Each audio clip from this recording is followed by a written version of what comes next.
अरे सेजल, संगीता तुम्हारे पास आई है क्या? नहीं, संगीता तो मेरे पास नहीं आई है। लेकिन क्या बात है जीजा जी, क्या संगीता घर पर नहीं है? नहीं, वो और पिंकी कल रात से ही घर से गायब है। अच्छा, कहाँ गए होंगे दोनों? घर में सब ठीक तो है ना? हाँ, सब ठीक है, तुम फिक्र मत करो। संगीता अपनी बहन सेजल के घर पर भी नहीं थी। अशोक अपने सभी रिश्तेदारों को बारी बारी से फोन करके संगीता के बारे में पूछ रहा था, लेकिन संगीता कहीं नहीं मिली। दरअसल संगीता अपने पति अशोक और सास विमला के जुल्मों से तंग आकर घर से भाग गई थी। एक दिन पहले की ही बात है। अरे करम चली, तूने अभी तक घर में पोछा नहीं लगाया, दिन के 10 बज चुके हैं। लेकिन माँ जी, आप तो जानती हैं कि मेरा 9वां महीना चल रहा है, इस हालत में पोछा लगाऊं भी तो कैसे? बड़ी आई महारानी, तेरे बाप ने दहेज में बड़े नौकर चाकर भेजे हैं तेरे साथ। सुन, पहली बार तो तूने बेटी जना था, लेकिन इस बार मुझे बेटा ही चाहिए, नहीं तो अपने मायके चली जाना, समझी? शाम को जब अशोक ऑफिस से घर आया तो विमला ने नमक मिर्च लगाकर संगीता की खूब शिकायत की। संगीता, तेरी इतनी मजाल, तूने मेरी माँ के साथ बदतमीजी की, अभी मजा चखाता हूँ तुझे। अशोक ने मोटे डंडे से संगीता की खूब पिटाई की। बेचारी संगीता रोती रही, लेकिन ना तो विमला को उस पर दया आई और ना ही अशोक को। ये पहली बार नहीं हो रहा था, संगीता के साथ आए दिन यही होता था। पिटाई के बाद पिंकी रोती हुई संगीता के पास आई। माँ, पापा बहुत गंदे हैं, मैं पापा से कभी बात नहीं करूंगी। नहीं पिंकी, ऐसा नहीं कहते। संगीता ने रोते हुए पिंकी को गले लगा लिया। पिंकी, अब हम इस जगह पर 1 मिनट भी नहीं रहेंगे। लेकिन माँ, बाहर इतनी ठंड है, हम लोग कहाँ जाएंगे? पता नहीं, लेकिन जहाँ भी जाएंगे यहाँ से तो खुशी रहेंगे। संगीता और पिंकी के साथ घर में नौकरों जैसा बर्ताव किया जाता था। दिसंबर की बर्फ जैसी ठंड में भी उनके पास पहनने के लिए गर्म कपड़े नहीं थे, लेकिन संगीता ने सोच लिया था कि वो अब यहाँ नहीं रहेगी। उस रात जब अशोक और विमला खाना खाकर सो गए, तब संगीता पिंकी को लेकर घर से भाग गई। वो दोनों पैदल चलते हुए रेलवे स्टेशन आ गए। दूसरी सुबह। न जाने कहाँ चली गई दोनों। अरे जाएगी कहाँ, संगीता का तो 9वां महीना चल रहा है, यहीं कहीं होगी आसपास, थोड़ी देर में आ जाएगी। लेकिन शाम तक संगीता और पिंकी का कुछ पता नहीं चला।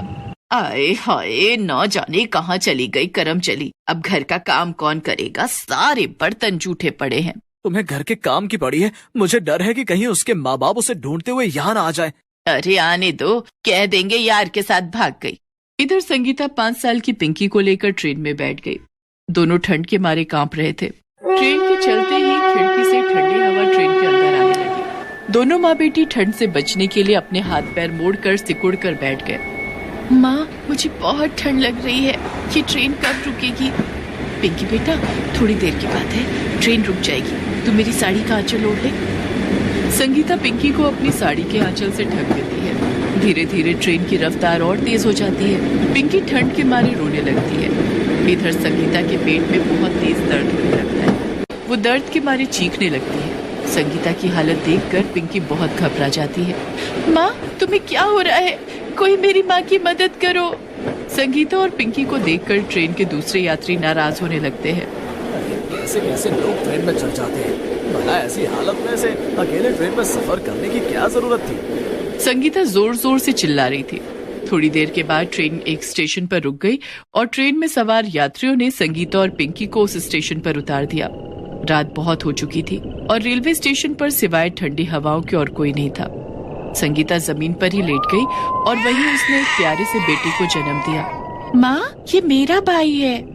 हाँ पिंकी बेटा, ये तुम्हारा भाई है। माँ, हम इसका नाम पिंकू रखेंगे। ठीक है पिंकी बेटा, लेकिन तुम्हारे भाई को ठंड लग रही होगी। पिंकी कहीं से एक फटा हुआ कंबल लेकर आती है और पिंकू को उस कंबल से ढक देती है। अब संगीता और पिंकी उसी स्टेशन पर रहने लगी। दिसंबर की सर्दी में खुले आसमान के नीचे रातें बिताना संगीता और पिंकी के लिए बहुत मुश्किल था, लेकिन पिंकू की नन्ही सी मुस्कुराहट देखकर दोनों माँ बेटी अपनी तकलीफें भूल जाती। पिंकी अपने भाई पिंकू का ख्याल रखती और संगीता उस स्टेशन से गुजरने वाली ट्रेन पर चढ़कर भीख मांगा करती। संगीता के पास गाना गाने का हुनर था। वो अपनी मीठी आवाज में गाना गाकर लोगों से भीख मांगती। तुम ही हो माता, तुम ही पिता हो, तुम ही हो बंधु सखा, तुम ही हो। उसकी मधुर आवाज सुनकर कोई उसे पैसे देता तो कोई कुछ गर्म कपड़े। एक दिन संगीता ट्रेन में गाना गाकर भीख मांग रही थी, तभी वहां पिंकी आ गई। अरे पिंकी, तू यहाँ क्यों आ गई? पिंकू को अकेला क्यों छोड़ दिया? माँ, पिंकू की सांसें बहुत तेज चल रही है, लगता है उसकी तबीयत खराब हो गई है, तुम जल्दी चलो। संगीता दौड़कर पिंकू के पास जाती है। पिंकू की हालत बहुत खराब थी। उसकी हालत देखकर संगीता बहुत घबरा जाती है। माँ, इसे डॉक्टर के पास ले चलो। संगीता पिंकू को लेकर डॉक्टर के पास जाती है। ठंड के कारण इसे निमोनिया हो गया है, इसे अभी एडमिट करना पड़ेगा। अगर सही समय पर इसका इलाज नहीं किया गया तो इसकी जान भी जा सकती है। डॉक्टर साहब, आप मेरे बच्चे को बचा लीजिए, मैं पैसों का इंतजाम करती हूँ। डॉक्टर पिंकू को अस्पताल में एडमिट कर लेता है और उसका इलाज शुरू कर देता है। उधर संगीता और पिंकी दोनों ट्रेन में गाना गाकर भीख मांगने लगे। दोनों के पास भले ही खुद पहनने के लिए गर्म कपड़े नहीं थे और ना ही पैरों में चप्पल, लेकिन पिंकू की जान बचाने के लिए दोनों ने अपनी जान की परवाह नहीं की। माँ, हमारे पास कुछ पैसे इकट्ठे हो गए हैं, चलो डॉक्टर अंकल को दे देते हैं, इन पैसों से हमारे पिंकू की जान बच जाएगी। हाँ पिंकी, जल्दी चल, हमें देर नहीं करनी चाहिए। संगीता और पिंकी अस्पताल जाकर डॉक्टर को पैसे देते हैं। आपका बेटा अब खतरे से बाहर है, मैंने कुछ दवाइयाँ लिखी हैं, उसे समय समय पर खिलाते रहना और हाँ, उसे ठंड से बचाकर रखना। पिंकू को अस्पताल से छुट्टी मिल जाती है।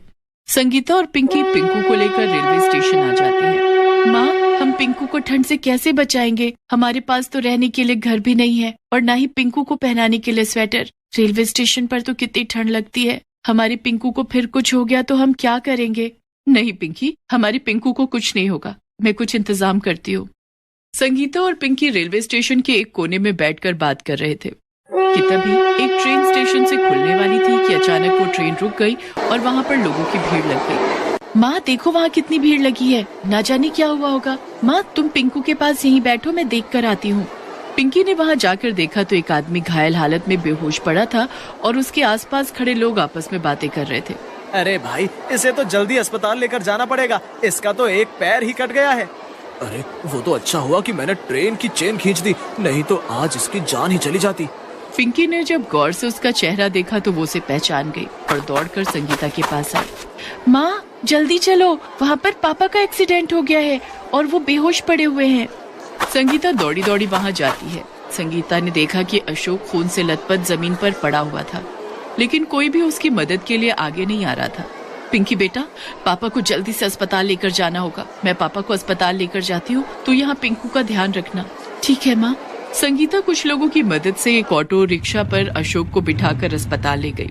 इधर पिंकी ने पिंकू को गोद में लेकर ट्रेन में भीख मांगना शुरू कर दिया। पापा के इलाज के लिए माँ को पैसों की जरूरत पड़ेगी, भीख में मिले पैसे पापा के इलाज में काम आएंगे। छोटी सी पिंकी की गोद में नन्हा बच्चा देखकर लोगों ने पिंकी को ज्यादा पैसे दिए। इधर अस्पताल में डॉक्टर ने अशोक का इलाज शुरू कर दिया। इनका एक पैर कट गया है, ये अब जिंदगी भर अपाहिज रहेंगे। संगीता रोते हुए डॉक्टर से बोली, डॉक्टर साहब, क्या इनका पैर किसी तरह ठीक नहीं हो सकता? इन्हें आर्टिफिशियल पैर लगाया जा सकता है जिसके सहारे ये चल पाएंगे, लेकिन उसमें बहुत पैसे खर्च हो जाएंगे। डॉक्टर साहब, आप आर्टिफिशियल पैर लगा दीजिए, लेकिन मेरे पति के पैरों को ठीक कर दीजिए, मैं पैसों का इंतजाम करती हूँ। डॉक्टर संगीता को देखकर समझ गया था कि इसकी आर्थिक स्थिति बहुत खराब है। डॉक्टर को संगीता पर दया आ गई और उसने संगीता से कहा, बहन, तुम्हें पैसों के लिए परेशान होने की कोई जरूरत नहीं है, मैं तुम्हारे पति के इलाज के लिए तुमसे कोई पैसा नहीं लूंगा। आपका बहुत बहुत धन्यवाद डॉक्टर साहब। डॉक्टर ने अशोक का इलाज करके उसे आर्टिफिशियल पैर लगा दिया। थोड़ी देर के बाद अशोक को होश आ गया। जब उसने अपनी आंखें खोली तो सामने संगीता खड़ी थी। संगीता, तुम? संगीता ने अशोक को सारी बातें बताई कि कैसे उसका ट्रेन से एक्सीडेंट हो गया और उसका एक पैर कट चुका है। ये सुनकर अशोक जोर जोर से रोने लगा। संगीता, मुझे माफ कर दो, भगवान ने मुझे मेरे बुरे कर्मों की सजा दे दी है। ऐसा मत बोलिए पिंकी के पापा। पिंकी कहाँ है? और तुम तो गर्भवती थी ना, कहाँ है मेरा बच्चा? संगीता और अशोक बातें कर रहे थे, तभी गोद में पिंकू को लेकर पिंकी वहां आ जाती है। पिंकू और पिंकी को एक साथ देखकर अशोक बहुत खुश हो जाता है। संगीता, हम सब घर चलेंगे और एक साथ रहेंगे, अब मैं तुम्हारे ऊपर कोई जुल्म नहीं करूंगा। कुछ दिनों तक अशोक अस्पताल में रहकर आर्टिफिशियल पैर के सहारे चलने की कोशिश करता रहा और उसके बाद चारों घर आ गए। संगीता की सास विमला में भी काफी बदलाव आ चुका था। वो अपने पोते पोती के लिए नए नए स्वेटर बनाकर उन्हें पहनाने लगी। दिसंबर की बर्फीली रात थी। सरजू अपना ढाबा बंद कर रहा था। यूं तो सरजू का ढाबा पूरी रात खुला रहता, लेकिन उस दिन ठंड बहुत ज्यादा थी। सरजू के पास पहनने के लिए कोई गर्म कपड़े भी नहीं थे, इसलिए उसे बहुत ठंड लग रही थी। सरजू शहर के हाईवे पर अपना छोटा सा ढाबा चलाता था। ठंड के मौसम में रात में वहाँ से कुछ ही गाड़ियाँ गुजरती, लेकिन सरजू के ढाबे पर बन रही गरम गरम चाय को देखकर सभी गाड़ी और ट्रक वाले सरजू की दुकान पर चाय पीने के लिए जरूर रुकते थे, जिससे सरजू की थोड़ी बहुत कमाई हो जाती थी और जैसे तैसे गुजारा हो रहा था। उस रात जब सरजू अपना ढाबा बंद कर रहा था, तभी वहाँ एक गाड़ी आकर रुकी। गाड़ी में जोर जोर से गाने बज रहे थे और कुछ लड़के गाड़ी में बैठकर शराब पी रहे थे। उसमें से एक लड़के ने सरजू को आवाज लगाई, अबे छोटे, सुन इधर आ। अभी आया मालिक। जी मालिक। देख, हमें जोरों की भूख लगी है। तेरे ढाबे पर खाने के लिए जो भी है जल्दी से ले आ। सरजू उस वक्त ढाबे पर अकेला था। उसने देखा तो ढाबे पर आलू पराठे के अलावा कुछ भी नहीं था। प्लेटों में आलू पराठे लेकर उन लड़कों के पास आया। जब उन लड़कों ने आलू पराठा खाना शुरू किया तो पराठे थोड़े ठंडे थे और उन्होंने सरजू को फिर आवाज लगाई, अबे इतनी ठंड में तू हमें ठंडे पराठे खिला रहा है? मालिक, ये पराठे मैंने अभी अभी बनाए हैं। ठंड बहुत ज्यादा पड़ रही है ना, तो मालिक इसलिए पराठे जल्दी ठंडे हो जाते हैं। अबे हमें बेवकूफ बना रहा है? ये पराठे तूने बहुत पहले ही बनाकर रख लिए होंगे, तभी इतने ठंडे हो गए। इतना कहकर उस लड़के ने आलू पराठा सरजू के मुंह पर फेंक दिया। ये आप क्या कह रहे हैं मालिक? आप लोग शराब के नशे में हैं, इसलिए मेरे साथ बदतमीजी कर रहे हैं। क्या कहा? हमें बदतमीज बोल रहा है? अबे तेरी इतनी हिम्मत, ठंडा पराठा खिलाकर हमें अकड़ दिखा रहा है? हमसे जबान लड़ाएगा? भाइयों बहुत ठंड हो गई है ना, इसलिए इसके पराठे ठंडे हो गए हैं। आओ हम मिलकर इसके पराठे को गर्म कर दें।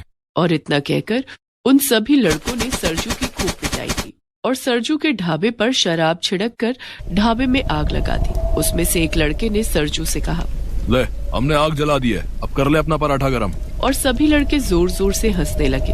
अपने ढाबे को अपनी आंखों के सामने जलता देखकर सरजू उन लड़कों के आगे हाथ जोड़कर गिड़गिड़ाने लगा, ये क्या कर रहे हैं मालिक? ऐसा मत कीजिए, मैं गरीब आदमी हूँ। इस ढाबे के सहारे किसी तरह से अपने परिवार का पेट पाल रहा था।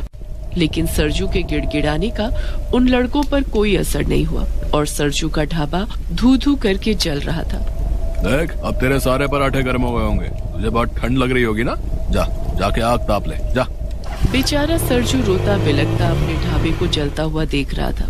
कुछ ही देर में ढाबा पूरी तरह से जल चुका था। सरजू रोता हुआ अपनी टूटी फूटी झोपड़ी में आ गया। वहाँ उसके 2 बच्चे बंटी और रिंकी फटी हुई चादर में सो रहे थे।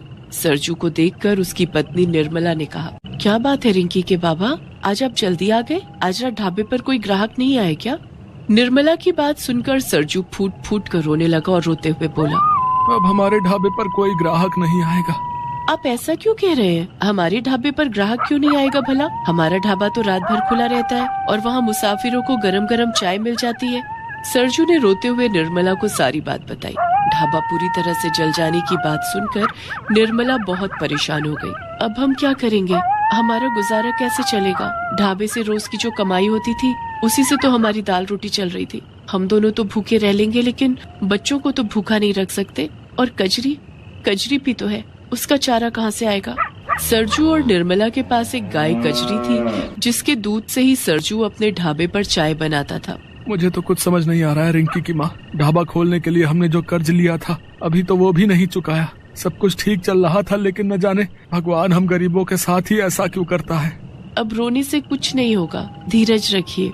ऊपर वाला कोई ना कोई रास्ता जरूर दिखाएगा। हम कुछ न कुछ बंदोबस्त कर लेंगे। लेकिन हम क्या करेंगे? हमारे पास तो नया ढाबा खोलने के लिए पैसे भी नहीं है। अब हमें कर्जा कौन देगा? इस बारे में हम कल सोचेंगे। अभी रात बहुत हो गई है, आप सो जाइए। सरजू और निर्मला के पास ओढ़ने के लिए एक चादर भी नहीं थी। दोनों ठंड में कपकपाते हुए सोने की कोशिश करने लगे। थका हुआ सरजू तो सो जाता है, लेकिन निर्मला की आंखों में नींद नहीं थी। वो रात भर यही सोचती रही कि अब आगे क्या होगा, उनका गुजारा कैसे चलेगा। ये सब सोचते सोचते कब सुबह हो गई निर्मला को पता ही नहीं चला। और कजरी के रंभाने की आवाज सुनकर वो उठकर झोपड़ी के बाहर आई। कजरी, तूने भी आज सुबह सुबह ही गोबर कर दिया। अब इस ठंड में सबसे पहले गोबर साफ करना पड़ेगा। निर्मला कजरी के गोबर को उठाकर कचरे में फेंकने ही वाली थी कि तभी उसे कुछ ध्यान आया। ये गोबर तो बड़ा काम आ सकता है। जब इस गोबर से घर लीप सकते हैं तो ढाबा क्यों नहीं बना सकते? निर्मला ने कजरी के गोबर को एक जगह रख दिया और उसने सरजू को जगाया। रिंकी के बाबा उठो, हमारी कजरी ने गोबर कर दिया है। तो उसे साफ कर दो ना, मुझे क्यों जगा दिया? अरे मैं क्या कह रही थी, हम कजरी के गोबर को इकट्ठा करके गोबर का ढाबा बना सकते हैं।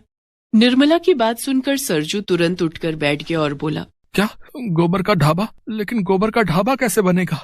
अरे हम जंगल से कुछ बांस, लकड़ियां और घास फूस ले आएंगे और उससे ढाबे की दीवार खड़ी कर देंगे और फिर उन दीवारों पर मैं गोबर का लेप लगा दूंगी, जिससे ठंडी हवा ढाबे के अंदर नहीं आएगी। गोबर से ढाबे का चूल्हा भी बनाया जा सकता है। हमारा ढाबा बिना खर्चे के बनकर तैयार हो जाएगा और हमें किसी से कर्जा भी नहीं लेना पड़ेगा। निर्मला की बात सुनकर सरजू बहुत खुश हो जाता है। अब सरजू रोज जंगल जाकर कुछ बांस, लकड़ियां और घास फूस इकट्ठा करने लगता है। इधर निर्मला कजरी का गोबर इकट्ठा करने लगती है। सरजू और निर्मला ने मिलकर ढाबे वाली जगह की साफ सफाई की। उसके बाद दोनों लकड़ी, बांस और घास फूस की मदद से ढाबा बनाने लगे। इस काम में बंटी और रिंकी भी उनकी मदद करने लगे। कुछ दिनों के बाद रिंकी की माँ, हमारे ढाबे की दीवार तो बनकर तैयार हो गई है, अब तुम इसमें गोबर का लेप लगाना शुरू कर दो। हाँ रिंकी के बाबा, मैंने कजरी का गोबर इकट्ठा कर लिया है और अब बहुत सारा गोबर इकट्ठा हो गया है। मैंने आज ही ढाबे की दीवारों पर गोबर का लेप लगाना शुरू कर दूंगी।